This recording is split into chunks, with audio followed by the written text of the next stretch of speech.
Assalamualaikum warahmatullahi wabarakatuh. Perkenalkan, nama saya Arifah Suci Sukmana dari kelas 4C, kelompok 4 yang juga beranggotakan Sarah Imtina Naziha, Himatul Alia, Nana Rosdiana, dan Naura Syifa. Kami di sini akan menjelaskan hasil diskusi dari mata kuliah Telaah Buku Teks Bahasa Indonesia.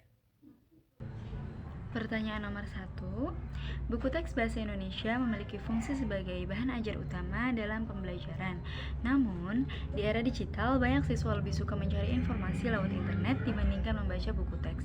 Analisislah kelebihan dan kekurangan penggunaan buku teks dibandingkan dengan sumber belajar digital dalam konteks pembelajaran bahasa Indonesia. Buku teks bahasa Indonesia memiliki fungsi sebagai bahan ajar utama yang sistematis sesuai dengan kurikulum, sehingga memudahkan siswa dalam memahami materi secara bertahap. Buku teks juga mudah diakses kapan saja, karena tidak memerlukan koneksi internet, terutama di daerah-daerah yang terbatas akses teknologi. Kelebihan lainnya yaitu terdapat pada materi yang ada di dalam buku teks karena telah melalui proses penyuntingan sehingga lebih konsisten dan terpercaya. Adanya buku teks juga mampu melatih kemampuan membaca secara mendalam para siswa. Penggunaan buku teks juga memiliki kekurangan. Buku teks yang bersifat pasif membuat kurangnya interaksi antar siswa. Hal ini jika dalam pembelajaran guru hanya menggunakan media buku teks saja. Tidak hanya itu, buku teks juga memiliki sifat yang tidak dinamis karena membutuhkan waktu lama untuk pembaruan informasi atau isi pada buku teks tersebut, sehingga berbanding terbalik dengan sumber belajar digital yang lebih dekat dan dinamis. Pertanyaan nomor 2. Seorang guru menggunakan buku teks bahasa Indonesia sebagai satu-satunya sumber belajar tanpa melibatkan referensi lain seperti artikel, jurnal, atau media digital. Apakah langkah guru tersebut sudah tepat? Berikan penilaian kritis Anda dengan mengaitkan fungsi utama buku teks dalam KBM Bahasa Indonesia.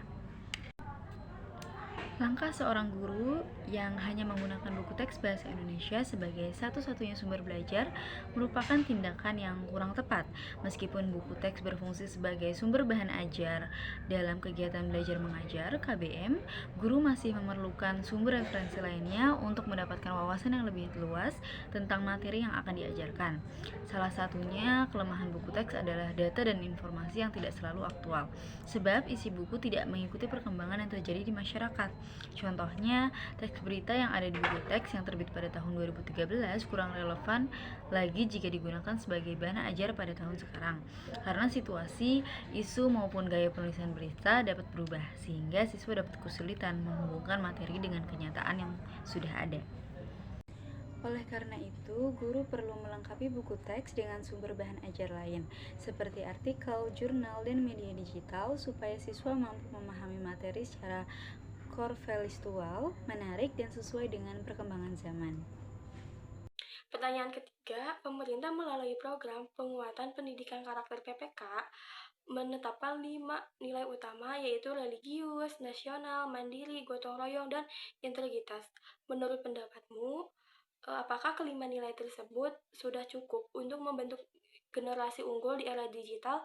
Berikan argumentasi kritis dengan contoh nyata. Jawabannya yaitu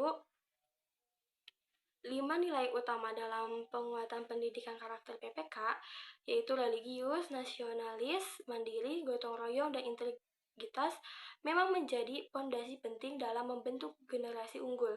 Nilai religius membimbing generasi muda untuk memiliki landasan moral dan etika dalam bertindak. Sedangkan nasional menanamkan rasa cinta tanah air di tengah arus globalisasi.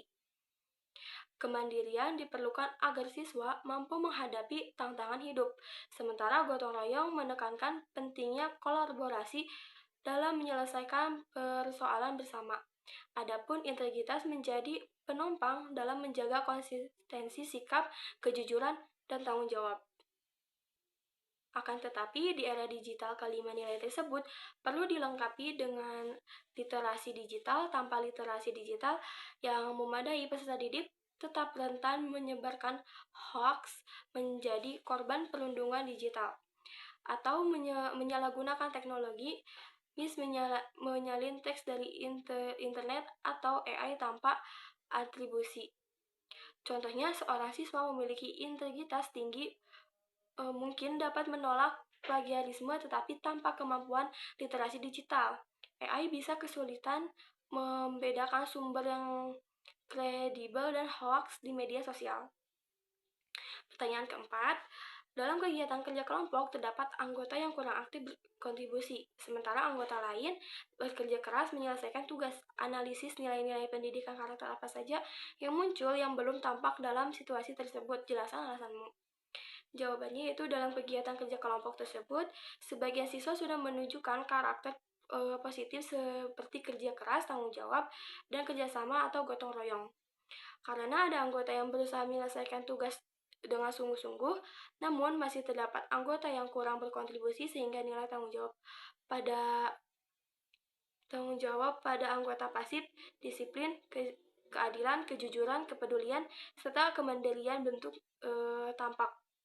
Hal ini menunjukkan bahwa pembentukan karakter dalam kerja kelompok perlu terus ditingkatkan agar semua anggota dapat terlibat secara seimbang, adil, dan bertanggung jawab, sehingga tujuan bersama dapat tercapai dengan baik.